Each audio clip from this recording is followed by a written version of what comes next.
సభాధ్యక్షులు జీవన్ గారు,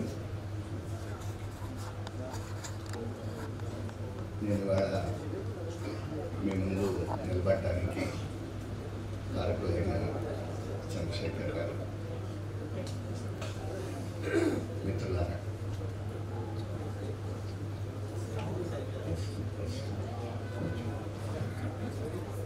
అవుతుంది.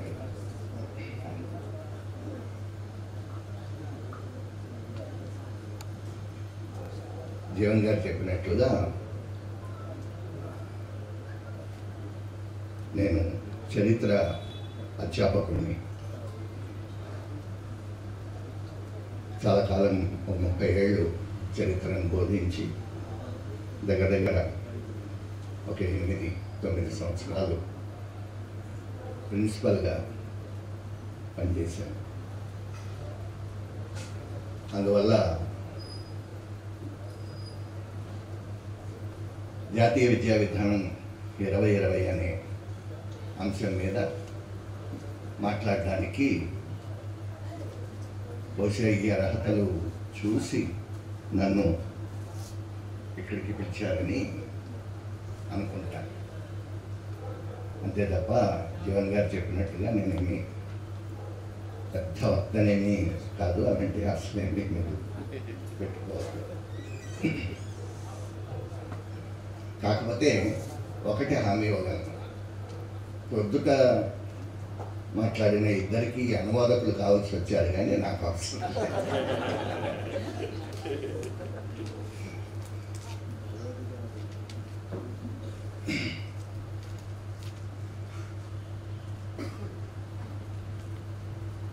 నాకు ఇచ్చిన అంశం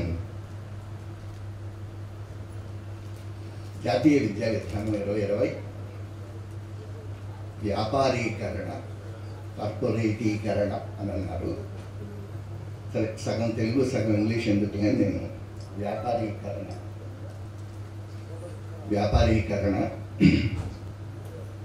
కాషాయీకరణ అనే అంశం నాకు ఇచ్చారు. మీ అందరికీ తెలుసు, 2019లో కస్తూరి రంగన్ కమిటీ ఒక నూతన విద్యా విధానాన్ని భారత ప్రభుత్వానికి ఒక డ్రాఫ్ట్ సమర్పించింది 2019లో. అది ముసాయిదాను సమర్పించినప్పుడు చాలా తక్కువ కాల వ్యవధి మాత్రమే చర్చకి అవకాశం ఇచ్చిన కేంద్ర ప్రభుత్వం దాన్ని ఆకమేఘాల మీద 2020లో చట్టంగా చేసి దాన్ని అమల్లోకి తీసుకొని వచ్చింది. ఇది అంతకుముందు 1986లో రాజీవ్ గాంధీ సమయంలో ప్రవేశపెట్టబడిన న్యూ ఎకనామిక్ పాలసీని పక్కకు తొలగిస్తూ నేషనల్ న్యూ ఎడ్యుకేషన్ పాలసీని పక్కన పెడుతూ ఈ జాతీయ విద్యా విధానాన్ని లేదా నేషనల్ ఎడ్యుకేషన్ పాలసీని ముందుకు తీసుకోవచ్చు.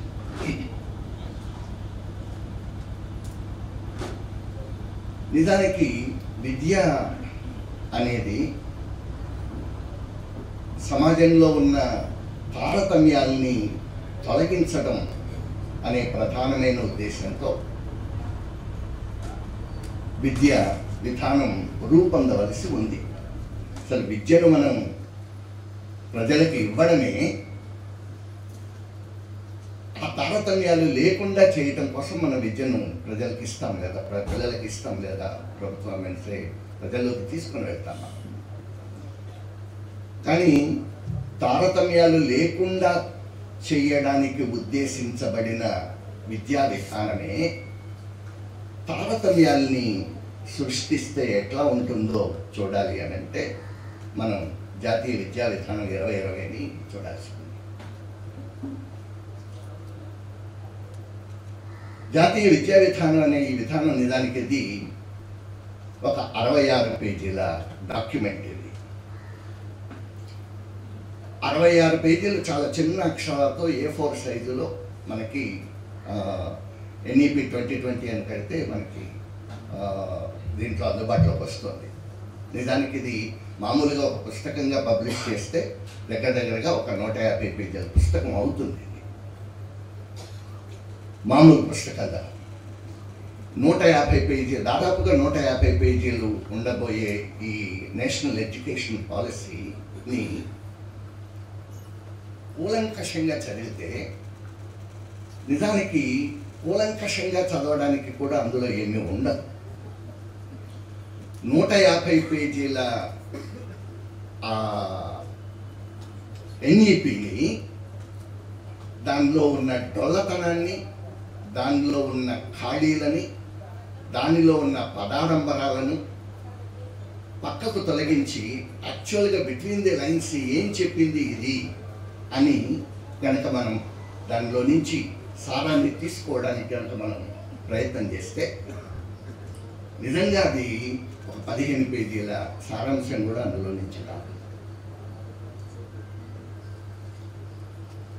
కానీ గొప్పగా ప్రారంభంలోనే వాళ్ళు ఏం చెప్పుకున్నారు అంటే NEPలో కాకుండా పక్కన అంటే పైన NEPని అమలులో కానీ దాన్ని ప్రవేశపెడుతూ చెప్పింది ఏమిటి అని అంటే there are 5 guiding principles to this NEP అని వాళ్ళు చెప్పుకున్నారు.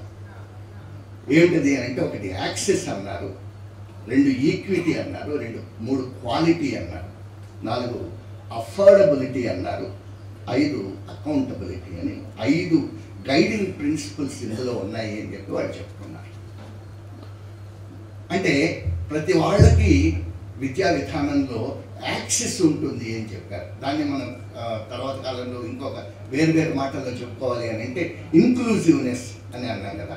అంటే ఇప్పటి వరకు చాలా వర్గాలు మనం ప్రాచీన చరిత్ర నుంచి ఇప్పటిదాకా అనేక వర్గాలు విద్యకు దూరంగా ఉంటూ వచ్చిన వర్గాలన్నింటినీ కూడా విద్యలోకి భాగస్వాముల్ని చేయడం అనే ఆ ఇన్క్లూజివ్నెస్ని వీళ్ళు ఏమన్నారు అని అంటే అందరికీ విద్యలో యాక్సెస్ ఉంటుంది అని చెప్పుకోవడానికి ప్రయత్నం చేశారు.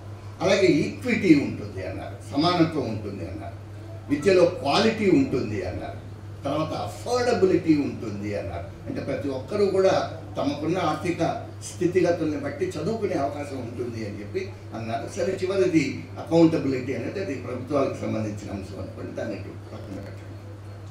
ఈ 5 అంశాల సారాంశంగా NEP 2020ని ముందుకు తీసుకొని వచ్చారు. సరే, NEP 2020 ప్రధానంగా ఇంతకు ముందున్న విద్యా వ్యవస్థ కన్నా ఇది ఏ విధంగా భిన్నమైంది అనేది మొట్టమొదట మనం చూడాల్సి ఉంది. నేను మొట్టమొదట్లో ఇది విద్యా విధానం ఎట్లా వ్యాపారీకరణ చెందింది అనే దాని మీద ముందు ఒక 10-15 నిమిషాలు మాట్లాడి తర్వాత కాషాయీకరణ అనే అంశంలోకి వెళ్తాను. అంతకు ముందున్న విద్యా విధానం కంటే ఇది ఎట్లా భిన్నమైంది అని అంటే మీ అందరికీ తెలుసు, మనం ఇప్పుడు 10+2 అనే ఎడ్యుకేషన్ వ్యవస్థలో ఉన్నప్పుడు 10వ తరగతి వరకు మనం ఒక విద్యా విధానం ఉంది, తర్వాత ఇంటర్మీడియట్ అనేది ఉన్నది అనుకోండి. అంటే ఇంకా మనం దాన్ని ఇంకా వివరంగా లోపలికి వెళ్ళాలి అని అంటే 5+5+2లో ఉన్నాం మనం. ఈ 5+5+2 అనే ఈ విద్యా విధానాన్ని ఈ NEP పూర్తిగా తొలగించి ఇప్పుడు అది ఏం ప్రవేశపెట్టింది అని అంటే 5+3+3+4 5+3+3+4+4 అని కూడా మనం కలుపుకోవచ్చు. అంటే ఏం చేస్తోంది అనమాట అంటే ఇప్పుడు ఇంతకుముందు మనం 1వ తరగతి నుంచి మనం లెక్కలోకి తీసుకునేవాళ్ళం. ఆ 1వ తరగతి కంటే ముందున్న దాన్ని అంగన్వాడీల్లో మన పిల్లల్ని నర్సరీ కోసం అని చెప్పి పంపించే సంప్రదాయం మనకి ఉంది. అయితే ఇప్పుడు ఏం చేశారు అని అంటే ఆ అంగన్వాడీ సమయాన్ని 3 సంవత్సరాలకు పెంచి, అంటే విద్యార్థి 3వ సంవత్సరంలో ఉండగా వాడు ఫౌండేషనల్ కోర్స్, ఇప్పుడు అంగన్వాడీ అనే మాటను తీసేస్తున్నారు, తీసేసి దాని ప్లేస్లోకి ఏమొస్తుంది అని అంటే ఫౌండేషనల్ కోర్స్ అని ఫౌండేషనల్ లెవెల్ అనేది వస్తుంది. ఈ ఫౌండేషనల్ లెవెల్లో ఏముంటుంది అని అంటే వాడు 3వ సంవత్సరంలోనే స్కూల్కి వెళ్ళడం మొదలు పెడతాడు. 1 సంవత్సరం నర్సరీ చదువుతాడు. తర్వాత 1 సంవత్సరం మనం మామూలు అర్థంలో చెప్పుకోవాలంటే ఎల్కేజీ చదువుతాడు. తర్వాతి సంవత్సరం యూకేజీ చదువుతాడు. 3 సంవత్సరాలు వాడు 1వ తరగతి కంటే ముందే స్కూల్లో చదువుకుంటాడు. చదువుకొని 3 ఏళ్ళు అయిన తర్వాత 1, 2 తరగతులు 1, 2 తరగతుల్ని ఈ 3 ఏళ్లతో కలిపి దాన్ని నేషనల్ స్టేజ్ అని చెప్పి అన్నారు.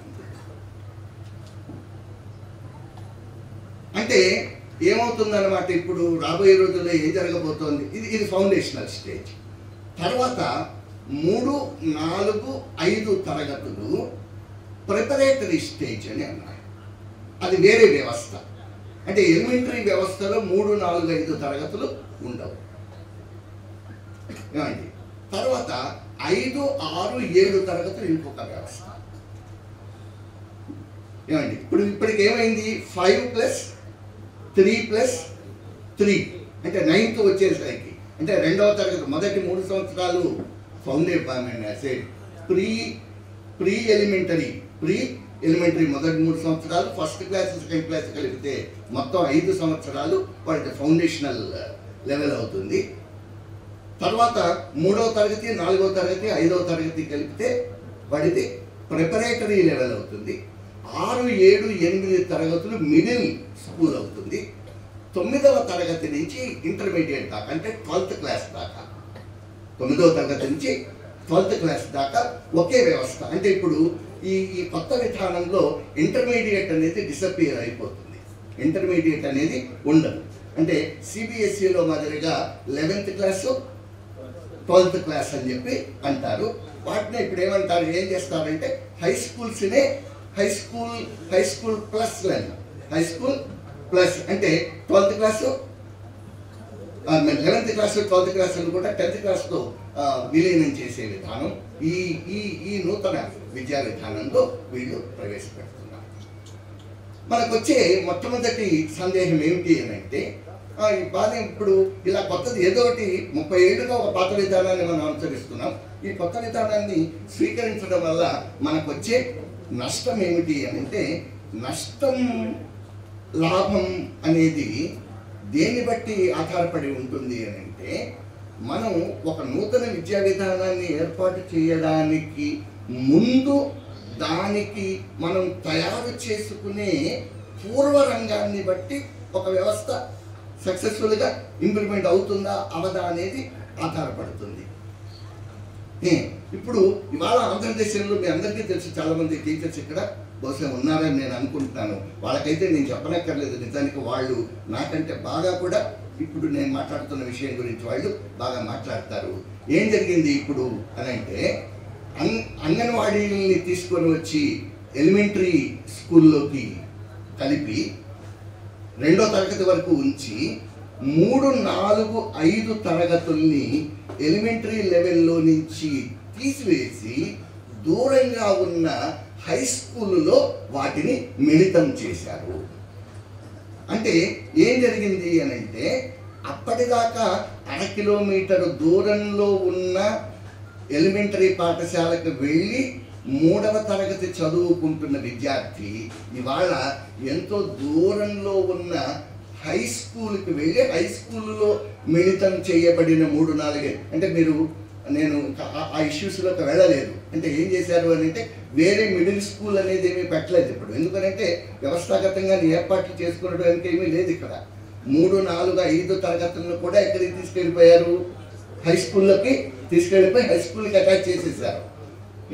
1, 2 తరగతులు ఇక్కడ ఉన్నాయి. 3, 4, 5 తరగతుల దగ్గర నుంచి 10th క్లాస్ దాకా పెట్టి అక్కడికి ఆగకుండా 10th class high school plus అనే పేరుతో ఏం చేశారు, 11th and 12th క్లాసెస్ను కూడా హై స్కూల్స్కి అటాచ్ చేశారు. అయితే అది సక్సెస్ కాలేదు, అది వేరే విషయం. ఇక్కడ జరిగింది ఏమిటి అని అంటే, నిజానికి ఇది ఇప్పుడు ఈ వ్యవస్థ ముందుగానే ప్రణాళికాబద్ధంగా ఒక 5 సంవత్సరాల పాటు తగినన్ని నిధులిచ్చి దానికి తగినంత ఇన్ఫ్రాస్ట్రక్చర్ ఏర్పరిచి స్కూల్స్ని ఎస్టాబ్లిష్ చేసి ఆ తర్వాత ఇంప్లిమెంట్ చేయవలసిన ఈ విద్యా విధానాన్ని ఈ విధానాన్ని ఏమాత్రము ఏర్పాట్లు చేయకుండానే ఎవరి మెప్పో పొందడానికి ఉన్న స్థానంలో ఉన్నట్టుగా దాన్ని ఇంప్లిమెంట్ చేయడానికి ప్రయత్నం చేసేసరికి జరిగింది ఏమిటి అని అంటే, ఈ 2వ తరగతి వరకు అంటే అసలు అంగన్వాడీలని 1-2 తరగతుల్ని కలపడం అనేదే అది సరి అయిన విధానం కాదు. ఎందుకు అని అంటే 1-2 తరగతుల పిల్లలకు మనం చెప్పే పాఠాలు వేరుగా ఉంటాయి, అంగన్వాడీ పిల్లలకు మనం చెప్పే పాఠాలు వేరుగా ఉంటాయి. నిజానికి 1-2 తరగతుల పిల్లలకు పాఠాలు చెప్పడానికి ట్రైన్ అయిన వాళ్ళు అంగన్వాడీ పిల్లలకి చెప్పలేరు, అంగన్వాడీలకు చెప్పడానికి ట్రైన్ అయిన వాళ్ళు అసలు అంగన్వాడీ వాళ్ళకి ట్రైనింగే ఏమీ ఉండదు, ఒకవేళ దానికి అలవాటు పడిన వాళ్ళు 1-2 తరగతులకి చెప్పలేరు. సరే, దాన్ని అట్లా ఉంచితే జరిగిన పరిణామం ఏమిటి అని అంటే, ఎప్పుడైతే 3వ తరగతి నుంచి 5వ తరగతి వరకు హై స్కూల్లో దూరంగా ఉన్న హై స్కూల్కి 3వ తరగతి కుర్రవాడు అంటే 7-8 సంవత్సరాల కుర్రాడు వెళ్లాల్సిన పరిస్థితి ఎప్పుడైతే వచ్చిందో, తల్లిదండ్రులు ఎంత భరాయించే శక్తి లేకపోయినా తమ పిల్లల్ని ప్రభుత్వ పాఠశాలలకు పంపడం మానివేసి కాన్వెంట్స్లో చేరే పరిస్థితి వచ్చింది. దిస్ ఇస్ హౌ అంటే ఒక ప్రభుత్వ విధానం పరోక్షంగా వ్యాపార విద్యా సంస్థల్ని పెంచి పోషించడానికి ఇది ఏర్పాటైంది. నిజానికి ఆంధ్రదేశం లాంటి రాష్ట్రంలో జరిగిన పరిణామం ఏమిటి అని అంటే, ఆ చిన్న తరగతి పిల్లలకి అమ్మఒడి పేరిట ఏదో 15,000 ఇస్తూ ఉంటే అది కాస్త తల్లిదండ్రులకు వెళ్లకుండా మామూలుగా జరిగింది ఏమిటి అని అంటే, హై స్కూల్ అనేది గవర్నమెంట్ స్కూళ్ళలో వాళ్ళ పేర్లు ఉంటాయి, కానీ యాక్చువల్గా వాళ్ళు చదువుకున్నది మాత్రం కాన్వెంట్స్లో చదువుకుంటున్నారు. ఈ వచ్చిన 15,000 కాన్వెంట్ వాళ్ళు దోచుకొని పోయారు. అంటే ఒక విధానాన్ని సరైన పద్ధతిలో రూపొందించకుండా, ముందుగా తగినన్ని ఏర్పాట్లు చేయకుండా దాన్ని ఇంప్లిమెంట్ చేయడానికి ప్రయత్నం చేస్తే అంతిమంగా కార్పొరేట్ స్కూళ్ళు లేకపోతే ప్రైవేట్ పాఠశాలలు ఎట్లా లాభిస్తాయో ఇది ఒక ఉదాహరణ. తర్వాత ఇందులో 5+3+3+4 అనేది అంటే 9th నుంచి ఇంటర్మీడియట్ వరకు ఒకే వ్యవస్థలో ఉండడం అనేది అది భారతీయ వాతావరణానికి అనుకూలమైన విధానం కాదు. ఇది ఇన్ఫ్యాక్ట్ ఇది అమెరికాలోను యూరోప్లోనూ అనుసరించే పద్ధతి. ఇక్కడ చాలామంది పిల్లలు యూరోప్లో ఉన్నాడు, అమెరికాలో ఉన్న పిల్లలు చదువుకుంటూ ఉంటారు. వాళ్ళకి ఏంటంటే హై స్కూల్ 9th క్లాస్ నుంచి మొదలవుతుంది, మొదలయ్యి 12th క్లాస్కి స్కూల్ అయిపోతుంది. సో 12th క్లాస్కి వాళ్ళు దాన్ని గ్రాడ్యుయేషన్ అని అంటారు. అదే విధానాన్ని ఇక్కడ అమల్లోకి తీసుకొని వచ్చే ఒకనొక ప్రయత్నం ఇక్కడ జరిగింది. సో ఇది నిజానికి అసలు ఇంటర్మీడియట్ అనే మాటలోనే ఒక గొప్ప అర్థం ఉంది. ఇంటర్మీడియట్ అనే మాట ఇంటర్మీడియట్ అంటే రెండిటి మధ్య వారధి అని అర్థం. ఇంటర్ అంటే రెండిటి మధ్య లేదా కొన్నిటి మధ్య, మీడియం అంటే అర్థం వారధి అని అర్థం. అంటే హై స్కూల్ ఎడ్యుకేషన్కి యూనివర్సిటీ ఎడ్యుకేషన్కి మధ్య అది ఒక వారధిలాగా పనిచేస్తుంది. ఆ వారధి మీదుగా నువ్వు అంటే 10th క్లాస్ దాకా అన్ని సబ్జెక్టులు చదువుకున్న ఒక విద్యార్థి ఇంటర్మీడియట్ దగ్గరికి వచ్చేటప్పటికి ఏమవుతాడు, కొన్ని ఎంపిక చేసుకున్న సబ్జెక్టులని ఎంపిక చేసుకొని అందులో కొద్దిపాటి ప్రవేశాన్ని సంపాదించి అది దాటిన తర్వాత అందులో నిష్ణాతుడయ్యేందుకు కావాల్సిన చదువులు చదువుతారు. సో ఈ ఇంటర్మీడియట్ విద్యా విధానాన్ని తొలగించడం అనేది విద్యకి ఏమాత్రం అది అనుకూలమైన అంశం కాదు. అంటే సిలబస్ ఒకటే ఉండవచ్చును కానీ ఇంటర్మీడియట్లో ఉండే ఆ సబ్జెక్ట్ డివిజన్ అనేది 11th 12th క్లాసెస్లో ఉండదు. 11th 12th క్లాసెస్లో ఉండకపోవడం అనేది అది చాలా నష్టాన్ని కలిగిస్తుంది. ఇంకొక ప్రధానమైన అంశం ఏంటి అని అంటే ఎన్ఈపి ఇంకొకటి కూడా చెప్తోంది. అదేంటి అని అంటే 6వ తరగతి నుంచి వొకేషనల్ కోర్సెస్ని స్టార్ట్ చేయాలని ఎన్ఈపి చెప్తోంది. 6వ తరగతి నుంచి 6th క్లాస్ నుంచే వొకేషనల్ కోర్సెస్ అనేది. అసలు వొకేషనల్ కోర్సెస్ అనే మాటను మించిన మాయ మాట ఇంకొకటి ఉండదని నా ప్రగాఢమైన విశ్వాసం. నేను చాలా కాలం డిగ్రీ పిల్లలకు పాఠాలు చెప్పాను, కొంతకాలం ఇంటర్మీడియట్ పిల్లలకు కూడా నేను పాఠాలు చెప్పాను. మామూలుగా మనకి వొకేషనల్ కోర్సెస్, వృత్తి విద్యా కోర్సులు అనేవి మనకి ఇంటర్మీడియట్ నుంచి మొదలు కావడం అనేది మనకు ఉంది. ఇంటర్మీడియట్లో ఉన్న వృత్తి విద్యా కోర్సులు కూడా అవి ఏంటో అసలు అవి ఎందుకు పెట్టారో, దానివల్ల చదువుకున్న పిల్లలకి ఏ వొకేషనల్ ఉద్యోగాలు వచ్చాయో నేనైతే నా జీవితంలో ఎప్పుడు నేనైతే చూడలేదు, ఎవరిని చూడలేదు. పాపం అందులో చేరే పిల్లలు వాళ్ళు ఎలా ఉండేవాళ్ళు అని అంటే ఎంత నిరాశగా ఉండేవాళ్ళు. అసలు వాళ్ళని చూస్తుంటేనే దుఃఖం వచ్చేసేది. సాధారణంగా ఏం జరిగేది అని అంటే మిగిలిన ఏ కోర్సెస్లోనూ ఇది సీట్లు రాని వాళ్ళని తీసుకెళ్ళి బలవంతంగా నీకు ఉద్యోగం వస్తుంది వెళ్ళి వొకేషనల్ కోర్సెస్లో పెట్టేవాళ్ళు. అలాంటి ఇంటర్మీడియట్లోనే అది సక్సెస్ కానీ వొకేషనల్ కోర్సెస్ని ఇవాళ ఎన్ఈపి ఏం చెప్తోంది అని అంటే 6th క్లాస్ నుంచే వొకేషనల్ కోర్సెస్ని స్టార్ట్ చేయాలని చెప్తోంది. 6th అది ఆ మాట వినగానే మనకేమనిపిస్తోంది అని అంటే 6వ తరగతి నుంచే మన పిల్లలకి వృత్తి విద్య నేర్పిస్తారంట, కాబట్టి ఇక ఏముంది, ఒక 3-4 సంవత్సరాలు 10th క్లాస్ ఇంటర్మీడియట్ అయిపోయేసరికి మన వాళ్ళందరికీ ఉద్యోగాలు వచ్చేస్తాయనే ఒక భ్రమ కలగడానికి అది ఉపయోగపడుతుంది తప్ప అసలు 6వ తరగతి నుంచి మనం విద్యార్థి 6వ తరగతి అసలు విద్య అనేది విద్యార్థి యొక్క సంపూర్ణ వికాసానికి విద్య అనేది ఉపయోగపడాలి తప్ప 6వ తరగతి నుంచే వాడికి వొకేషనల్ కోర్సెస్ పేరిట అసలు జ్ఞానం అనే దాన్నే మనం చెప్పకుండా ఉండే పరిస్థితి వస్తే వాడు చివరికి ఏమవుతాడు అని అంటే వాడు ఒక సరైన అన్ని రంగాలకు సంబంధించి కావలసిన సమగ్రమైన సమాచారాన్ని సంపాదించుకున్న వ్యక్తి అతను కాజాలడు. మొట్టమొదటి నుంచి ఒక మెకానికల్ అంటే ఏమాత్రం ఎదుగుదల లేని ఒక మెకానిక్ లాగా తయారవుతాడు తప్ప వొకేషనల్ 6వ తరగతి నుంచి వొకేషనల్ కోర్సెస్ వల్ల ఉపయోగం ఏమీ లేదు. ఇది కాకుండా 4 year డిగ్రీ అని ఇప్పుడు నేను 5+3+3+4 దగ్గర ఆపేసాను. అంటే +4 అంటే చివరిలో 9th నుంచి 12th క్లాస్ వరకు అయిపోయింది. 12th క్లాస్ అయిపోయింది అంటే ఇంటర్మీడియట్ అయిపోయింది అని అనుకుందాం మనం పాశ్చాత్య పద్ధతుల్లో. తర్వాత ఇప్పుడు మనం 3 సంవత్సరాల డిగ్రీ మనం చదువుతూ ఉన్నాం. 3 సంవత్సరాల డిగ్రీ ఇప్పుడు ఈ ఎన్ఈపి ప్రకారం ఏం రాబోతోంది అని అంటే 4 సంవత్సరాల డిగ్రీ రాబోతోంది. 4 సంవత్సరాలు మనం ఏంటి 3 సంవత్సరాల డిగ్రీ చదువుతున్నాం, 2 సంవత్సరాలు పోస్ట్ గ్రాడ్యుయేషన్ చదువుతున్నాం. డిగ్రీ చదివితే ఇదిగో ఈ రకాలైన పనులు చేయడానికి, ఈ రకాలైన ఉద్యోగాలు చేయడానికి, లేదా ఈ రకాలైన చేయడానికి అర్హత కలిగి ఉంటాడు అని చెప్పి మనం నిర్దేశించుకున్నాం. అయితే పోస్ట్ గ్రాడ్యుయేషన్ చదివితే ఎందుకు పనికి వస్తాడని అనుకుంటున్నాం మనం. ఇప్పుడు ఏం చేస్తున్నారు అని అంటే ఇటు 3 కాకుండా అటు 5 కాకుండా 4 సంవత్సరాల డిగ్రీ. ఈ 4 సంవత్సరాల డిగ్రీ అనేది రావడం వల్ల ఏం జరుగుతుంది ఇక్కడ అంటే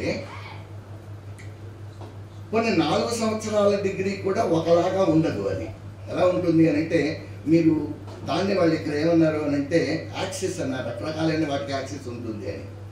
1 సంవత్సరం చదివి మానేస్తే సర్టిఫికెట్ ఇస్తారు, 2 సంవత్సరాలు చదివి మానేస్తే డిప్లొమా ఇస్తారు, 3 సంవత్సరాలు చదివి మానేస్తే డిగ్రీ ఇస్తారు, 4 సంవత్సరాలు చదివి 4 సంవత్సరం కూడా చదివిస్తే ఆనర్స్ డిగ్రీ అని ఇస్తారు.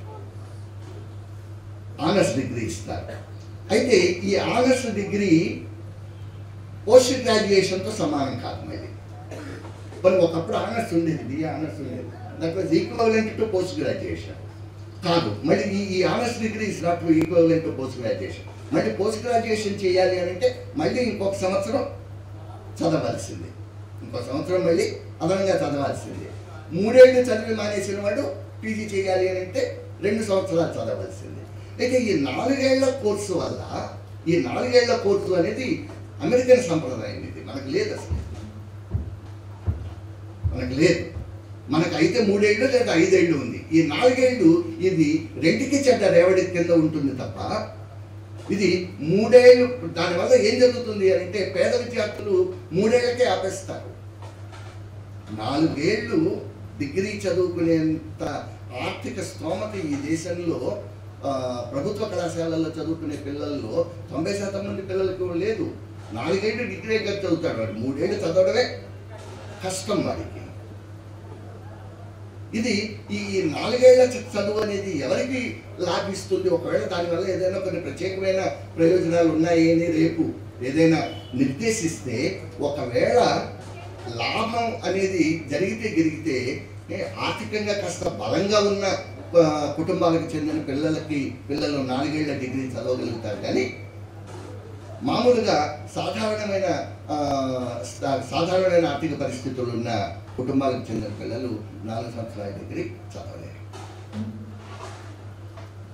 సో ఇది కూడా అల్టిమేట్గా దేనికి దోహదం చేస్తుంది అని అంటే, ప్రైవేటు విశ్వవిద్యాలయాలు లేదా ప్రైవేటు కళాశాలల్లో ఫీజులు ఎక్కువగా కట్టి చదువుకోవడానికి ఆస్కారం ఉన్న పిల్లలకు మాత్రమే 4 ఏళ్ల డిగ్రీ అనేది ఉపయోగపడుతుంది తప్ప అందరికీ ఇది ఉపయోగపడేది కాదు. అక్కడ కూడా పరోక్షంగా ప్రభుత్వం విద్యను వ్యాపారీకరణ చేయడానికి ప్రయత్నం చేసింది. తర్వాత ఇంకా చాలా కీలకమైనది ఏమిటి అని అంటే, యూజీసీ ఒక కొత్త రూల్ని ప్రవేశపెట్టింది డిగ్రీ స్థాయిలోనే, డిగ్రీ తర్వాత పోస్ట్ గ్రాడ్యుయేషన్ స్థాయిలో. అదేంటి అని అంటే 40% సిలబస్ని ఆన్లైన్ ఎడ్యుకేషన్ ఆన్లైన్ ద్వారా విద్యార్థులకి బోధించే విధానానికి అవకాశం కల్పిస్తోంది. అంటే వాడు విద్యార్థి కళాశాలకి వచ్చి ఒక కోర్సు చదువుకుంటూ, దీన్ని డబుల్ డిగ్రీ అంటున్నారు, ఒక కోర్సు చదువుకుంటూ 2వ కోర్సును వాడు ఇంటి దగ్గరే ఉండి ఆన్లైన్లో చేసే ఒక అవకాశం కల్పిస్తోంది. ఏమండి? సో ఇది చూసినప్పుడు మనకేమనిపిస్తుంది అంటే, బాగానే ఉంది కదా, వాడు స్కూల్కి వెళ్ళి చదువుకుంటాడు, కాలేజీకి వెళ్ళి చదువుకుంటాడు, ఇంటి దగ్గర ఆన్లైన్లో ఇంకో కోర్సు చేసుకునేవాడు చేసుకుంటాడు. దానివల్ల జరిగే నష్టం ఏమిటి అని అంటే, నిజమే, చేసుకునేవాడు చేసుకుంటాడు అనే మాటలోనే అర్థమంతా ఇమిడుంది. ఎవరు చేసుకోగలుగుతారు అని అంటే, డబ్బున్న వాళ్ళు చేసుకోగలుగుతారు. నీకు ఆన్లైన్ ఎడ్యుకేషన్ ఏమి ఇవ్వరు కదా, పోనీ ఊరికే ఫ్రీ ఎడ్యుకేషన్ ఆన్లైన్లో ఇస్తాం మేము అని అంటే, అలాగే దానివల్ల ప్రయోజనం పొందేవాడు, చదువుకోగలిగిన వాడు చదువుకుంటాడు, లేనివాడు లేడు. కానీ కాదు కదా, ఆన్లైన్ ఎడ్యుకేషన్ అని అనగానే యూ హ్యావ్ టు పుట్ చాలా డబ్బును దాంట్లో ఇన్వెస్ట్ చేయాల్సి వస్తుంది.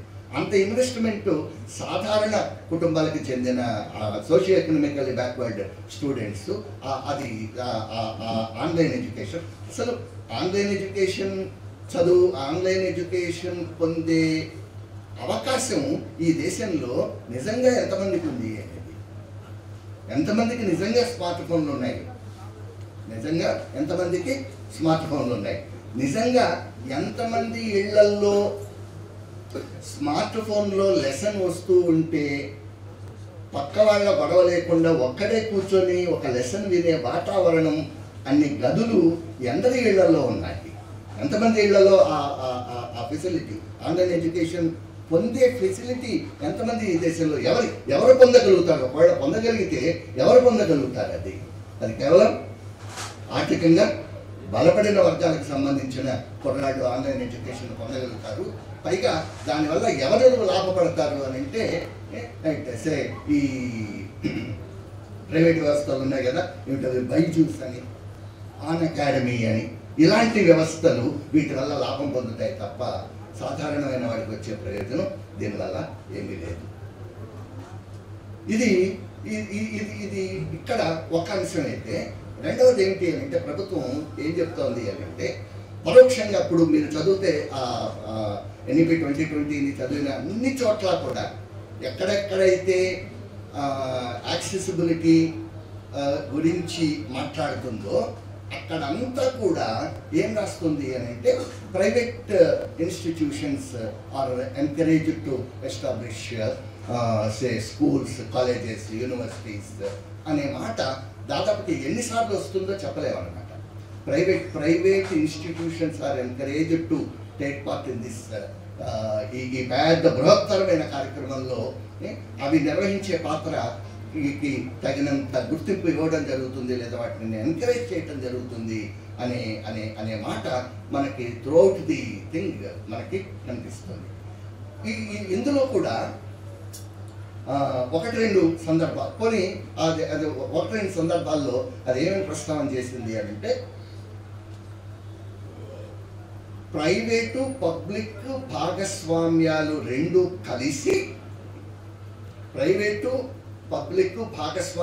రెండు కలిసి ఎడ్యుకేషన్ జీడిపిని 6%కి తీసుకొని వెళ్ళే ప్రయత్నం ఈ ఎన్ఈపి 2020లో జరుగుతుంది అని. అంటే ప్రైవేటు భాగస్వామ్యము, ప్రభుత్వ భాగస్వామ్యము ఈ రెండు కలిసి ఎడ్యుకేషన్ వ్యవస్థను ముందుకు తీసుకొని వెళ్తాయి అని ఒక ప్రతిపాదన ఉంది, చెట్టు చివరిలో ఉంటుంది అది. అయితే మనకి దానికి అప్పుడు మనకి అప్పుడు నిజమే కదా, కొన్నిలే ప్రభుత్వం కొంత పెడుతుంది, ప్రైవేట్ వ్యవస్థలు కొన్ని పెడతాయి, అవి కూడా ఎడ్యుకేషన్నే కదా పిల్లలకి ఇస్తాయి అని చెప్పి మనం అనుకోవడానికి ఆస్కారం ఉంది. అది ఎప్పుడు నిజమవుతుంది అని అంటే ప్రతి సంవత్సరం బడ్జెట్లో ప్రభుత్వం విద్యకు కేటాయించే నిధులు పెరుగుతూ పోతూ ఉంటే మేము బడ్జెట్లో విద్యకు నిధులు మేము ఎక్కువ పెంచుతూ పోతూ ఉన్నాము, అలాగే ప్రైవేట్ భాగస్వామ్యాన్ని కూడా మేము పెంచుతూ పోతూ ఉన్నాము అని చెప్పడానికి ఆస్కారం ఉంటుంది. కానీ ఏడాదికి విద్యకు కేటాయిస్తున్న బడ్జెట్ తగ్గిపోతూ వస్తూ ఉన్నప్పుడు, ప్రభుత్వం ఇచ్చే భాగస్వామ్యం తగ్గిపోతూ వస్తూ ఉన్నప్పుడు ఏది పెరిగిపోతూ వస్తుంది? ప్రైవేట్ భాగస్వామ్యం పెరిగిపోతూ వస్తుంది. సో ఏం జరుగుతుంది ఇక్కడంటే చెట్టు చివరికి ప్రభుత్వం నామినల్గా మాత్రమే బడ్జెట్ని కేటాయిస్తూ పోతూ ఉంది. దాని స్టాటిస్టిక్స్ ఇంకా నేను దాని జోలికి ప్రస్తుతానికి బయటలేదు. జరిగేది ఏమిటి అని అంటే ప్రైవేటీకరణ ఎక్కువ జరుగుతుంది, ప్రైవేటు వ్యవస్థలు దీనివల్ల ఎక్కువ లాభపడతాయి అంతే తప్ప ప్రభుత్వ కళాశాలల్లోనూ ప్రభుత్వ పాఠశాలల్లోనూ చదువుకునే విద్యార్థులకి దీనివల్ల పెరిగే లాభం అంటూ ఏమీ ఉండదు. ఇది ఈ కోణంలో నుంచి మనం ఎన్ఈపి 2020 హౌ ఇట్ ఈస్ ఎట్లా అది వ్యాపారీకరణకి ఎక్కువ దోహదం చేస్తుందో మనం గమనించాల్సిన అంశం ఉంది. యాక్చువల్గా my area of specialization is దీనిలో ఉన్న మతతత్వ భావనలు, దాన్ని మనం మిత్రులు కాషాయీకరణ అని అన్నారు.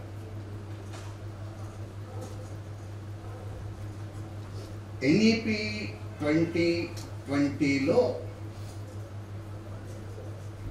చాలా స్థూలంగా మాత్రమే మతతత్వ భావనలు కనపడతాయి, అంత లోతుగా ఉండవు. అంటే సూటిగా మనం పట్టుకొని చిక్కించుకునే విధంగా ఉండవు, పట్టుకుంటే జారిపోయే విధంగానే ఎన్ఈపి 2020లో మతతత్వ భావనలు ఉన్నాయి. అయితే అలాగే ఉంటుంది, ప్రభుత్వ డాక్యుమెంట్స్ చేతికి చెక్కకుండా ఏదో చేయకుండా ఉంటాయి సాధారణంగా, ఇది కూడా అట్లాగే ఉంటుంది. అయితే దీనిని అనుసరించి ఇంప్లిమెంట్ చేస్తూ ఉన్న విద్యా విధానంలో ఆ మతతత్వ భావనల స్వరూపం బాగా బట్టబయలు అవుతుంది. ఇందులో సరళంగా మాత్రమే ఉంటుంది, దీన్ని అనుసరించి వాటిని అమలులోకి తీసుకుని వచ్చే వ్యవస్థలు ఉన్నాయి. ఉదాహరణకి ఎన్సిఈఆర్టీ లాంటి వ్యవస్థలు, national council for education and research training, NCERT, మొత్తం దేశవ్యాప్తంగా ఉన్న విద్యా విధానంలో లేదా విద్యలో సిలబస్ని నిర్ణయించి అమల్లోకి తీసుకొని వచ్చే వ్యవస్థ ఒకటి. ఒకవైపున ఎన్సీఆర్టీ ఉంటుంది, రెండో వైపున యూజీసీ ఉంటుంది, యూనివర్సిటీ గ్రాంట్స్ కమిషన్. ఇవి రెండు ఉంటాయి.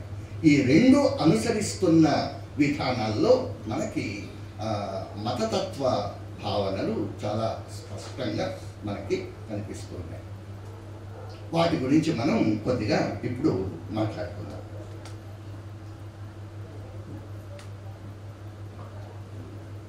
ఒకటి, ఈ రోజున మనకి మతాన్ని జాతిని సమాన అర్థకాలుగా వాడుతూ ఉన్నాం మనం. మతాన్ని జాతిని అంటే ఒక మతానికి చెందిన వాళ్ళనే ఈ దేశంలో ఇవాళ భారత జాతి అని అంటున్నారు. కానీ మతం వేరు, జాతి వేరు కదా. మీకు అందరికీ తెలిసిన చిన్న ఉదాహరణ, పెద్ద పెద్ద పెద్ద ఉదాహరణ కూడా అక్కర్లేదు. మనం ఏంటి అని అంటే, మనం రాసే అప్లికేషన్స్లో నీ పేరేంటి అని అంటే, నా పేరు వెంకటరమణ అనుకోండి. Venkataramana. Your religion Hindu. Okay, my name is Immanuel. Your religion Christian. My name is Rahman. Your religion is ముస్లిం అని హిందూ, ముస్లిం, క్రిస్టియన్ అని రాసిన ఈ ముగ్గురు కూడా తర్వాత ఒక కాలం వస్తుంది నేషనాలిటీ అని. నేషనాలిటీ అని ఉన్న చోట వీళ్ళు ముగ్గురు కూడా ఏమని రాస్తారు? ఇండియన్ అని రాస్తారు. చాలా చిన్న ఉదాహరణ, పెద్ద పెద్ద ఉదాహరణ కాదు, చాలా చిన్న ఉదాహరణ. ఈ చిన్న ఉదాహరణలోనే చాలా లోతైన అర్థం ఉంది. అంటే మతము జాతి కాదు, మతము జాతి కాదు. కానీ ఇవాళ ఈ దేశంలో ఏం ప్రయత్నం జరుగుతోంది అని అంటే, ఒక ప్రధానమైన మతాన్ని ఈ దేశపు జాతి, ఈ దేశపు జాతి అని చెప్పడానికి ప్రయత్నం జరుగుతుంది. ఇది మొదటి అంశం. ఈ జాతి, నేను ప్రత్యేకంగా మళ్ళీ ఒక మాట ఎత్తి చూపించక్కర్లా, మీకు అర్థమవుతుంది. ఈ చెప్పే ప్రాసెస్లో ఇవాళ ఒక 20 ఏళ్ళు, ఒక 30 ఏళ్ళు క్రితం లేని రెండు కొత్త మాటలు వచ్చి చేరాయి మనకి. అవేంటంటే వాళ్ళు, మనము అని. వాళ్ళు, మనము. మనం వేరు, వాళ్ళు వేరు. వాళ్ళు అనే మాట మనం ఎవరిని ఉద్దేశించి అంటామో, మనము వేరే దేశస్తుల్ని, వేరే దేశానికి చెందిన వాళ్ళని మనం వాళ్ళు వేరు, మనం వేరు అని అంటాం. లేకపోతే ఒక కుటుంబం, వేరే కుటుంబాన్ని ఒక యూనిట్గా తీసుకున్నప్పుడు పక్క కుటుంబాన్ని వాళ్ళు, మనము అంటాం. ఒక దేశాన్ని యూనిట్గా తీసుకున్నప్పుడు దేశంలో ఉన్న వాళ్ళంతా కూడా మనమే కదా. దేశంలో ఉన్న వాళ్ళందరము మనమే. కానీ దేశంలో ఉన్న వాళ్ళలోనే కొందరిని మెజారిటీ వర్గానికి చెందిన వాళ్ళు, మైనారిటీ వర్గాలకు చెందిన వాళ్ళని వాళ్ళు అనే మాట ఇవాళ మనకి.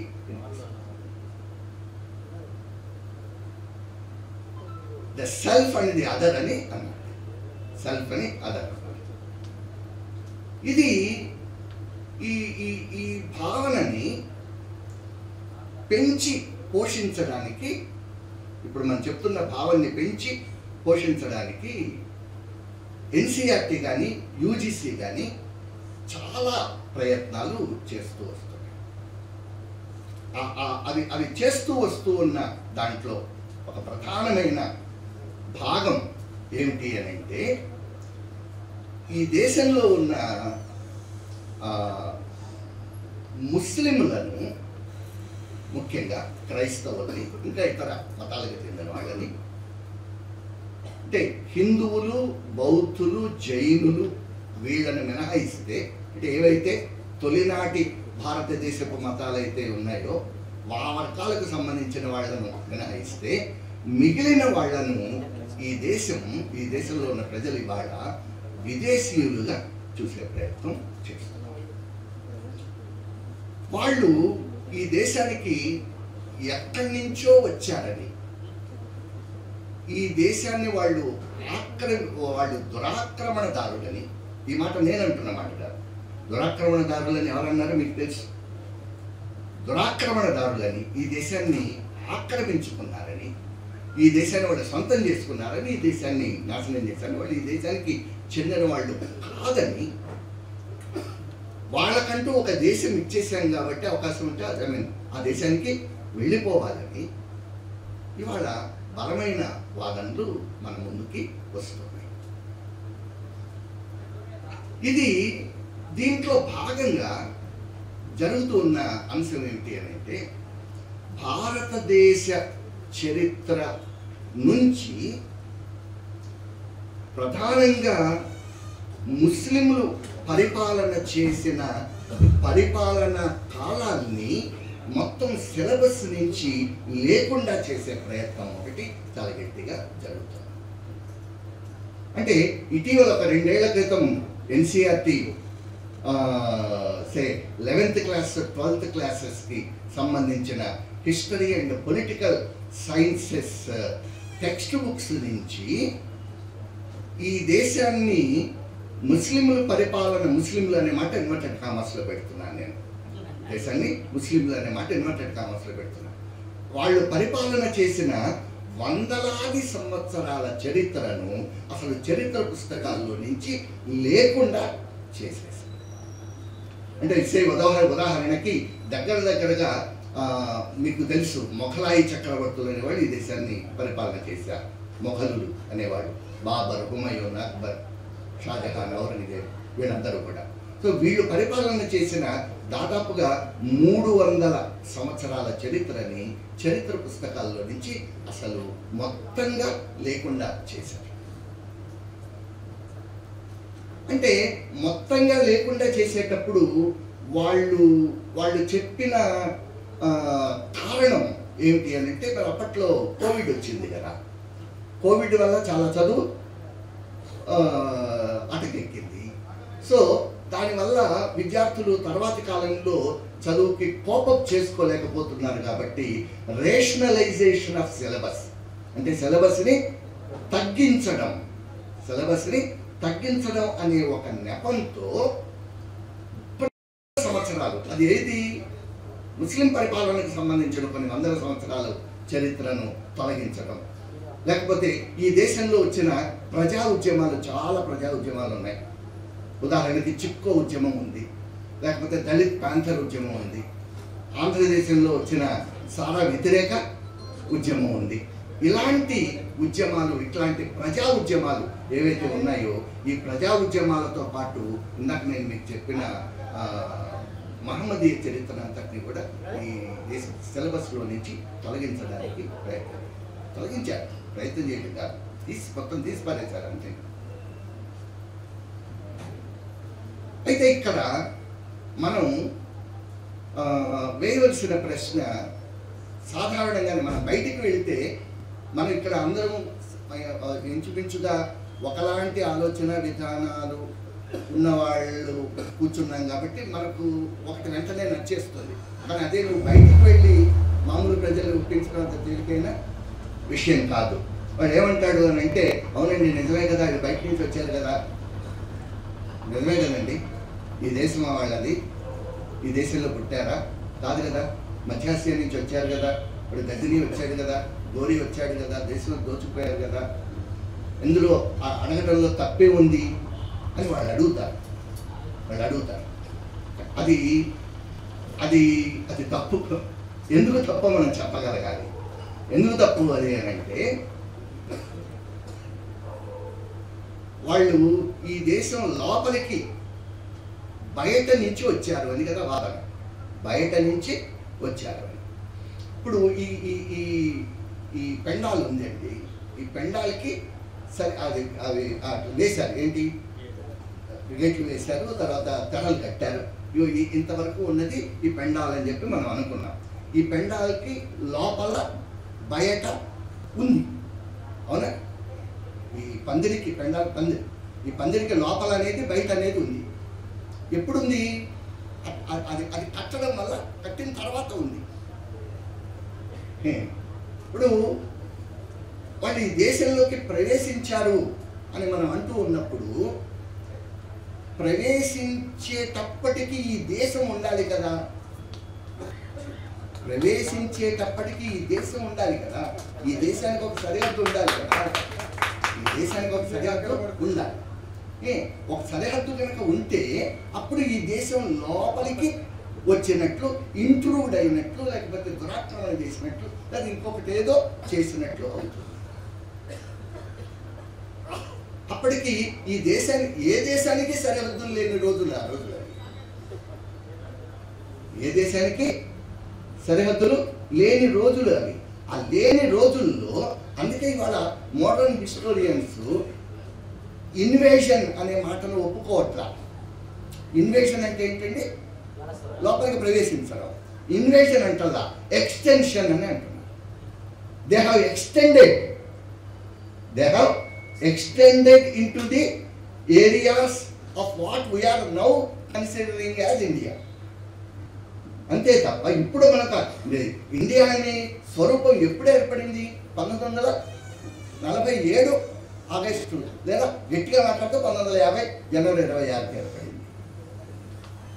అంతకుముందు ఈ దేశం లోపల బయట అనేది ఏమి లేదు. ఈ దేశానికి లోపల బయట లేదు. ఇది ఒక అంశం. రెండో అంశం, వాళ్ళు విదేశీయులు కాదు. ఎందుకు కాదు? ఎవరిని విదేశీయులు అంటారో నేను చెప్తాను. ఎవరిని విదేశీయులు అంటారంటే, బ్రిటిష్ వాళ్ళని విదేశీయులు అంటారు. అంటే ఎవరికైతే మాతృదేశం అనేది ఒకటి ఉందో, మాతృదేశం ఒకటి ఉంటుంది ఎవరికి? బ్రిటిష్ వాళ్ళకి ఇంగ్లాండ్ అనే మాతృదేశం ఉంది. వాళ్ళు ఈ దేశాన్ని ఎలా మార్చుకున్నారు? వలస దేశంగా మార్చుకున్నారు. మనం ఈ మాట చదువుతాం, కలోనియల్ స్టేట్గా మార్చుకున్నారు. వలస దేశంగా మార్చుకుని ఈ దేశాన్ని పరిపాలన చేశారు. అంటే వలస దేశంగా మార్చుకోవడం అనే మాటకు అర్థం ఏంటి అని అంటే, వాళ్ళు భారతదేశాన్ని భారతదేశ ప్రయోజనాల కోసం కాకుండా తమ దేశ ప్రయోజనాల కోసం పరిపాలన చేస్తే దాన్ని మనం వలస దేశం అని అంటాం. మనం విదేశీయులు మన దేశాన్ని అట్లా పరిపాలన చేస్తారు. అంటే వాళ్ళ దేశపు ప్రయోజనాల కోసం మన దేశాన్ని పరిపాలన చేస్తారు. అంటే అర్థం ఏంటి అని అంటే, మన దేశంలో ప్రజలకు తిండి గింజలు కావాలి అనుకోండి. మన దేశంలో ప్రజలకి తిండి గింజలు కావాలి. వాళ్ళ దేశంలో ప్రజలకి వాళ్ళ ఫ్యాక్టరీలో ఉత్పత్తి చేయడానికి, బట్టలు ఉత్పత్తి చేయడానికి ప్రత్తి కావాలి. లేదా వాళ్ళ దేశంలో సిగరెట్ ఉత్పత్తి చేయడానికి పొగాకు కావాలి. వాడు ఏం చేస్తాడు? ఇండియాలో ఆహార ధాన్యాలు పండించాడు. మన కోసం ఆహార ధాన్యాలు పండించాడు. వాళ్ళ కోసం ప్రత్తిని, పొగాకుని ఇక్కడ పండించి తన దేశానికి తరలింపజేస్తారు. ఏమండి?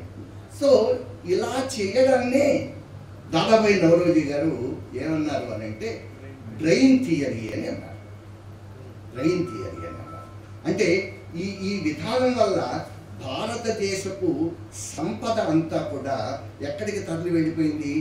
ఇంగ్లాండ్కి తరలి వెళ్ళిపోయింది. డ్రైన్ థియరీలో ఉండే కీలకమైన సూత్రం ఏమిటి అని అంటే, అది ఒకే వైపుకు ప్రయాణం చేస్తుంది. రెండు వైపులకి ఇటు వెళ్ళి మళ్ళీ ఇటు రాదు.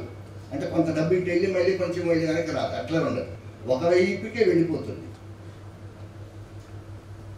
సో బ్రిటిష్ వాళ్ళు విదేశీయులు, వాళ్ళకి వేరే మాతృదేశం ఉంది, వాళ్ళు అక్కడి నుంచి వచ్చి పరిపాలన చేసి మళ్ళీ తిరిగి అక్కడికి వెళ్ళారు. మనం తరివేస్తే వెళ్ళిపోయారు కూడా, తరివేస్తే వెళ్ళిపోయారు. అది డ్రైన్ థియరీ. కానీ మహమ్మదీయులకి వేరే మాతృదేశం అనేది లేదు. మహమ్మదీయులకి, మన ముస్లింలకు అదేంటండి మాతృదేశం లేకపోవడం ఏంటి? వాళ్ళు కాబూల్ నుంచి వచ్చారు కదా, మధ్యాసియా నుంచి వచ్చారు కదా, లేకపోతే ఏదో గజనీ నుంచి, గోరీ నుంచి వచ్చారు కదా అని అంటే, వచ్చిన వాళ్ళు దోచుకుని వెళ్ళేవాళ్ళు దోచుకుని వెళ్ళిపోయారు. దోచుకొని వెళ్ళిపోయిన వాళ్ళని మనం ఏమంటలేదు, స్వదేశీయులు అని అనడం లేదు. మనం ఎవరిని స్వదేశీయులు అని అంటున్నామంటే ఈ దేశంలోనే స్థిరపడి ఇక్కడే పరిపాలన చేసిన వాళ్ళు, ఈ దేశపు సంపదని వాళ్ళు తమ మాతృదేశానికి వెళ్ళి తరలించలేదు. వాళ్ళు తరలించలేదు. అంటే వాళ్ళు, అంటే దాన్ని నేను ఒకసారి చెప్పాను కూడా, నేను పిల్లలకి అర్థం కావడానికి ఒక థియరీ చెప్పాను. అదేమో డ్రైన్ థియరీ. ఇది బ్రిటిష్ వాళ్ళది డ్రైన్ థియరీ, ముస్లింలది ఫౌంటైన్ థియరీ.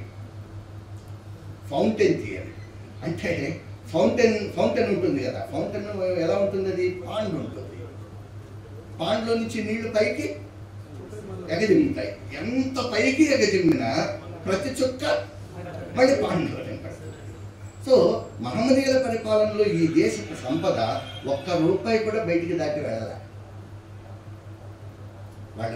వాళ్ళు తాజ్మహల్ ఇక్కడే కట్టారు, ఎర్రకోట ఇక్కడే కట్టారు, నిమ్మ సింహాసనం ఇక్కడే కట్టారు.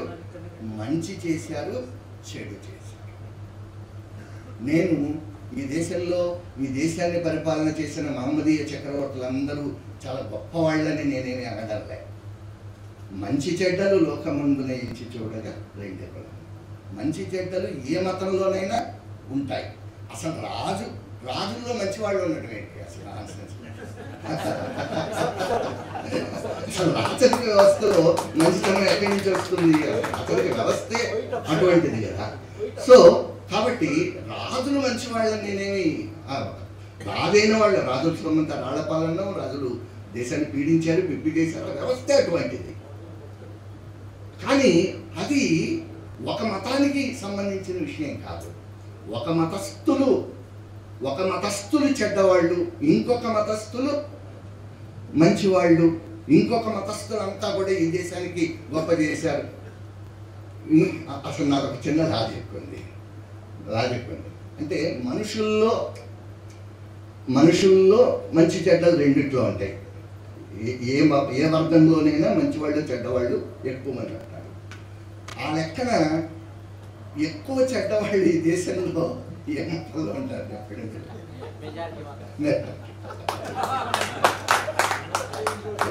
ఎక్కువ చెడ్డ ఈ దేశంలో మీరు జైలుకి వెళ్ళి చూడండి, హంతకులను చూడండి, దుర్మార్గాలు చేసిన వాళ్ళని చూడండి, ఎవరు ఎక్కువ ఉంటారు?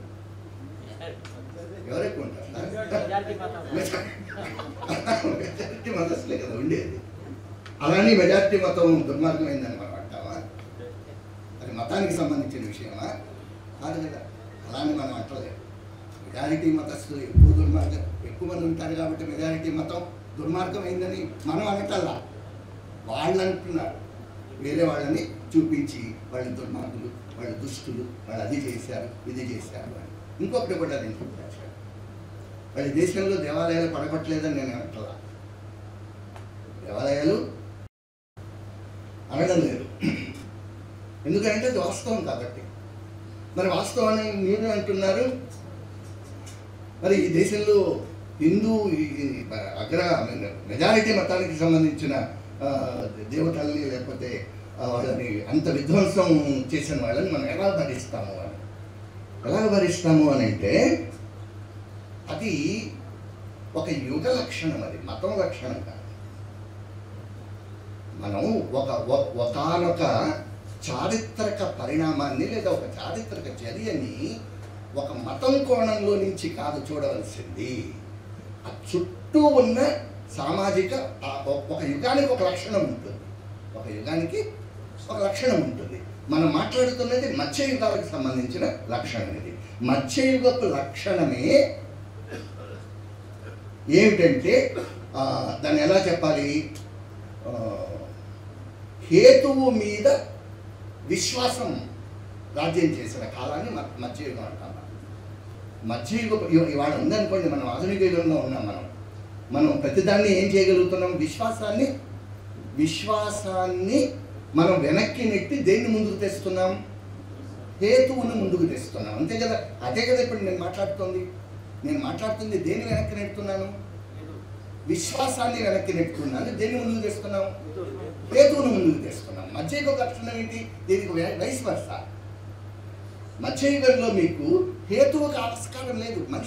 మనిషి హేతుబద్ధంగా ఆలోచన చేసిన కాలం కాదు అది. దేని మీద వెళ్ళిన కాలం? విశ్వాసం మీదనే వెళ్ళిన కాలం. విశ్వాసం మీదనే వెళ్తే మాత్రం ఈ దేశంలో హిందూ దేవాలయాల్ని పడగొడతారా అని అంటే, మరి హిందువులు పడగొట్టిన దేవాలయాల గురించి ఎవరు చెప్తారు? ఏమంటే హిందువులు కూడా దేవాలయాలు పడగొట్టారు, మస్తుగా పడగొట్టారు. దేంటిని పడగొట్టారు? బోలెడన్ని జైన బౌద్ధ ఆరామాలని ఈ దేశంలో శైవులు వైష్ణవులు పడగొట్టారు.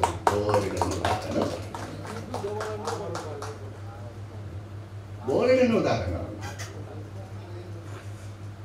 అనేక శైవ దేవాలయాలు బౌద్ధ ఆరామాలని వాళ్ళేంటి ఎప్పటి నుంచో దాని మీద చర్చ జరుగుతూ ఉంది.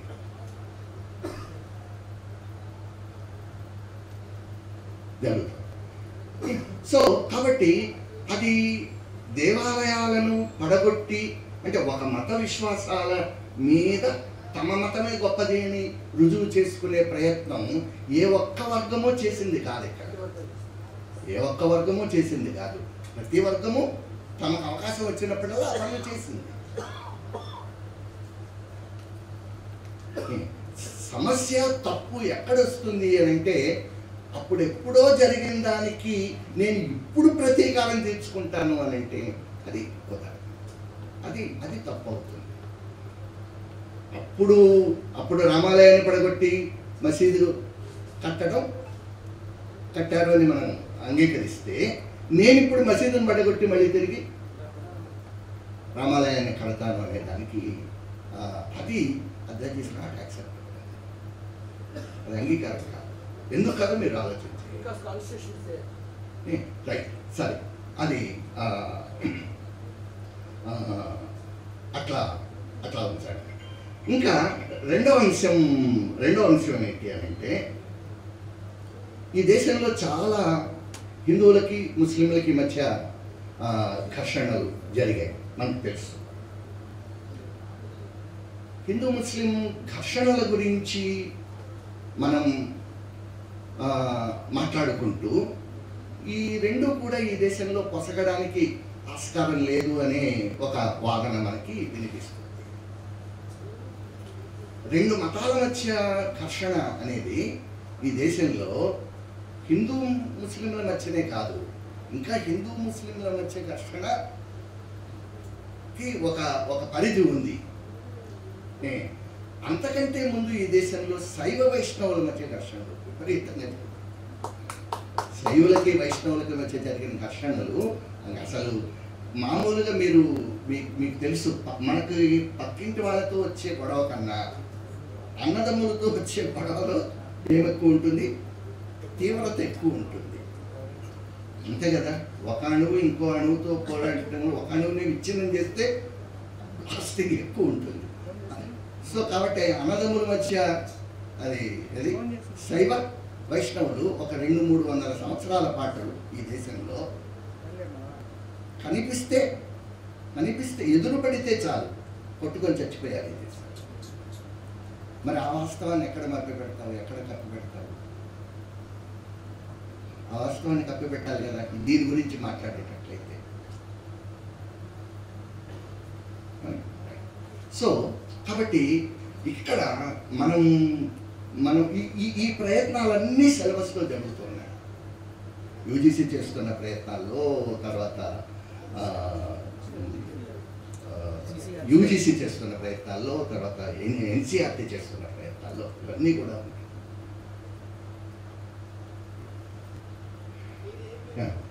రైట్. తర్వాత ఇవాళ కొత్తగా వస్తున్న ఇంకొక ముఖ్యమైన అంశం ఏంటి అంటే, ఈ మత ఘర్షణకు సంబంధించి ఒక ఉదాహరణ చెప్తాను. అంటే ఈ సంవత్సరం 12th class CBSE political science text book నుంచి వాళ్ళు ఏం చేశారు అని అంటే, గోద్రా సంఘటన జరిగిన తర్వాత గుజరాత్లో ముస్లింల ఊచకోత అంశం మనకి తెలుసు కదా. దాన్ని తొలగించేశారు. లేదు ఇప్పుడు అది 12th క్లాస్ టెక్స్ట్ బుక్లో, పొలిటికల్ సైన్స్ టెక్స్ట్ బుక్లో అంతకుముందు ఉండేది. గోద్రా ఇన్సిడెంట్ ఉండేది. గోద్రా ఇన్సిడెంట్ తర్వాత జరిగిన 1000కి పైగా ముస్లింల ఊచకోతకు సంబంధించిన సమాచారం అంతా టెక్స్ట్ బుక్లో ఉండేది. అది తీసేశారు, దాన్ని కంప్లీట్గా తీసేశారు. తీసేస్తే దానికి ఆయన ద్వివేదియో అదే ఉన్నాడు, ఆయన ఎన్సీఆర్టీ డైరెక్టర్. ఆయన ఏమన్నాడు అంటే, చిన్నపిల్లలకి ఇవన్నీ ఎందుకు, పెద్ద అయిన తర్వాత వాళ్ళే తెలుసుకుంటారు అని ఒక ప్రెస్ మాట ఇచ్చారు. చిన్నపిల్లలకి ఇవ్వడం ఏంటి? 17 సంవత్సరాలు వాడికి 12th క్లాస్ చదివే కుర్రాడి వయసు 17 సంవత్సరాలు. ఇంకొక సంవత్సరంలో వాడికి ఓటు హక్కు వస్తుంది. వచ్చే సంవత్సరం ఓటు హక్కు పొందబోయేవాడు చిన్నపిల్లవాడు కాదు, ఖచ్చితంగా వాడికి ఈ సమాచారం ఇవ్వాలి. సరే, తీసేశారు. అలా తీసేసిన వాళ్ళు మరి ఇందిరాగాంధీ మరణం తర్వాత సిక్కుల మీద జరిగిన ఊచకోతను కూడా తీసేయాలి కదా. అది తీసేయాలి, అది భద్రంగా ఉంచారు, దాన్ని భద్రంగా ఉంచారు. అది యథాతథంగా ఎంటైర్ ఉంది. మన్మోహన్ సింగ్ పార్లమెంటులో ఈ సంఘటనకి నేను సిగ్గుతో తల ఉంచుకుంటున్నాను అని చెప్పిన కామెంట్ వరకు కూడా ఎంటైర్ ఈవెంట్ అంతా కూడా యాజ్ ఇట్ ఈస్గా ఉంచారు. తర్వాత రామ జన్మభూమి ఇష్యూని కూడా ఎంత చాకచక్యంగా రాశారో మీరు చదివితే తప్ప నేను చెప్పడం అంత కష్టం. అది అంటే అంత మ్యానిపులేట్ చేస్తూ రాశారు. ఎక్కడ మసీదును కూలగొట్టారు అనే మాట రాయలే. మసీదు అన్న మాటను తీసేసి 3 గుమ్మటాల కట్టడం అని అన్నారు. దాన్ని 3 గుమ్మటాల కట్టడం అన్నారు. దాన్ని కరసేవకులు విధ్వంసం చేశారు అనే మాట వాడలేదు. అది విధ్వంసం అయ్యింది అనేసారు అంతే. ఎవరు విధ్వంసం చేశారో, ఎందుకు విధ్వంసం చేశారో తెలియదు. అన్నిటికంటే చాలా కీలకమైంది, చాలా ముఖ్యమైనది ఏమిటి అని అంటే, అంతకు ముందు పుస్తకాల్లో ఇక్కడ ఒక పాయింట్ ఉంది. అదేంటి అని అంటే, ఒకానొక రామాలయం మీద మసీదు నిర్మించబడింది. ఒకానొక రామాలయం మీద మసీదు నిర్మించబడింది అనే దానికి దాఖలాలు ఉన్నాయి. కొన్ని ఆధారాలు ఉన్నాయి. అంతవరకు పేచీ లేదు. కానీ అది రామాలయం అయి ఉంటుంది అనడానికి కూడా పేచీ లేదు. కానీ అది రాముడు జన్మించిన భూమి అని అనడం మాత్రం దేనికి సంబంధించిన అంశం? అది విశ్వాసానికి సంబంధించిన అంశం.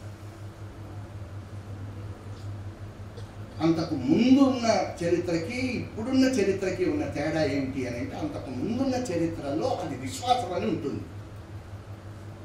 ఇది రామజన్మభూమి అనేది ఒక విశ్వాసము అనేది ఉంటుంది. ఇప్పుడు కొత్తగా రాయబడిన పుస్తకంలో అది విశ్వాసం అని కాకుండా అది రాముడు జన్మించిన భూమే అని నిర్ధారణగా చెప్పబడింది.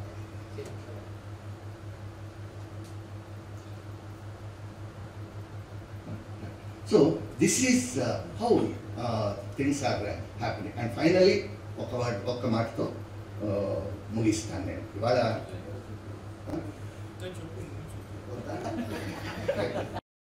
ట్రైన్ ఉంది, 3:30 అవుతుంది.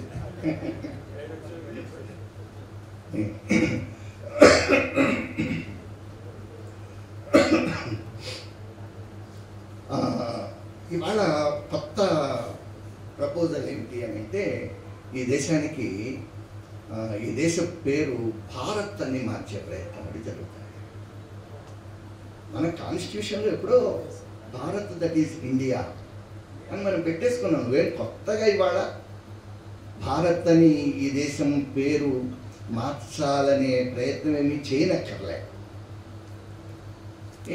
కానీ ఇవాళ ఇండియా అనే పేరుని తొలగించి భారత్ అనే పేరును మాత్రమే ఉంచాలి అని ఒక ప్రయత్నం జరుగుతోంది. మనకి దానికి వాళ్ళు చెప్తున్నది కూడా ఏంటి అంటే ఇండియా అనే మాట ఎక్కువగా విదేశీయులు వాడారు, బ్రిటిష్ వాళ్ళు వాడారు, వాళ్ళు వాడారు, వీళ్ళు వాడారు. భారత్ అనేది మన దేశీయమైన పేరు. మనకి ఎప్పటి నుంచో భారత్ అనే మాట ఉంది కాబట్టి మన దేశం పేరుని మన సంప్రదాయం ప్రకారమే పాటిద్దాము, పెట్టుకుందాము అనేది పైకి కనిపిస్తూ ఉన్న మాట. కానీ భారత్కి ఇండియాకి ఈ రెండిటికి మధ్య, అంటే ఈ రెండిటికి మధ్య చర్చ చాలా కాలం నుంచి ఉంది. నా మిత్రుడు సతీష్ చంద్ర గారని ఉన్నారు. ఆయన చాలా కాలం క్రితం భారత్లో పేదవాళ్ళు ఉంటారు, ఇండియాలో ధనికులు ఉంటారు అని చెప్పాడు. ఇది చాలా రోజుల నుంచి ఉన్న ఈ భారత్ ఇండియాకి మధ్య ఉన్న తేడా. అయితే భారత్ అనే మాటను పెట్టడంలోని ఉద్దేశం ఏమిటి అని అంటే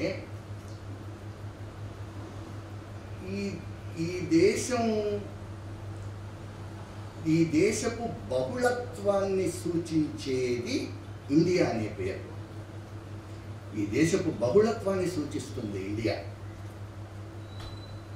ఏమండి అంటే ఇండియా అనే అంటే మీకు అర్థమైందని నేను అనుకుంటున్నాను. బహుళత్వం అనే మాట అంటే ఈ దేశంలో రకరకాల మతాలకు చెందిన వాళ్ళు, రకరకాల జాతులకు చెందిన వాళ్ళు వీళ్ళందరూ ఉన్నారు. వీళ్ళందరూ కలిసి 1950 నాటికి ఇండియా అనే దేశంగా ఏర్పడ్డారు కదా. సో ఈ మొత్తం ఈ ప్లూరాలిటీ ఏదైతే ఉందో ఆ ప్లూరాలిటీని సూచిస్తోంది ఇండియా అనే పదం.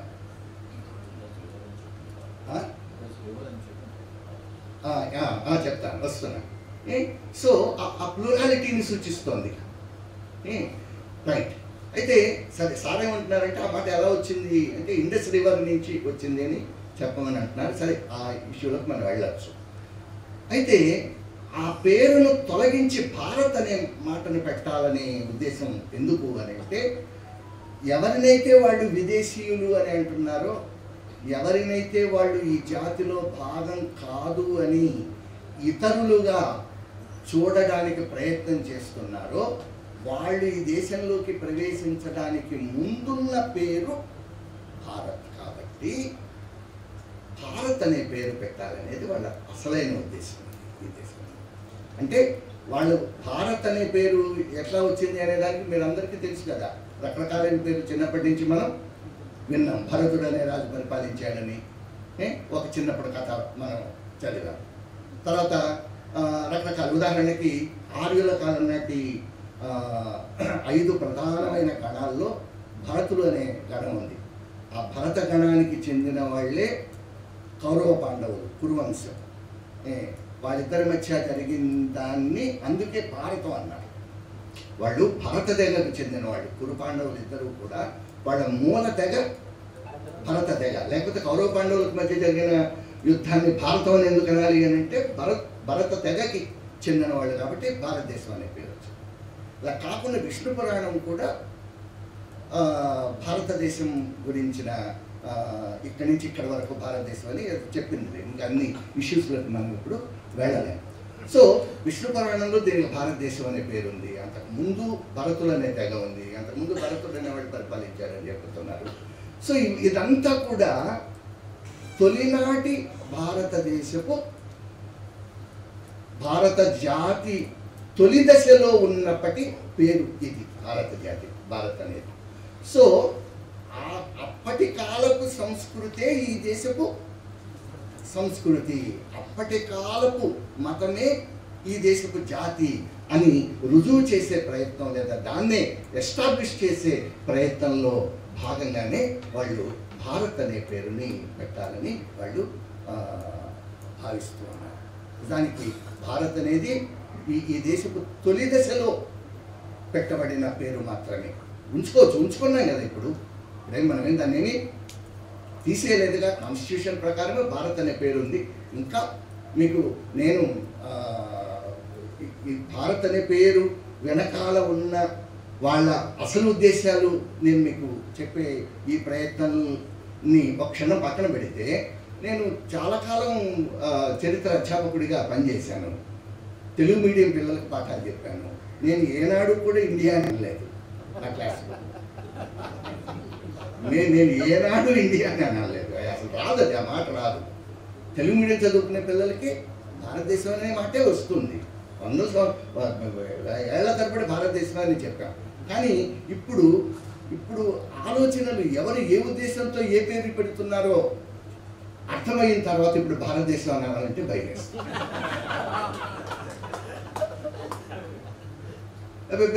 నేను అనుకుంటున్న భారతదేశం అది కాదు.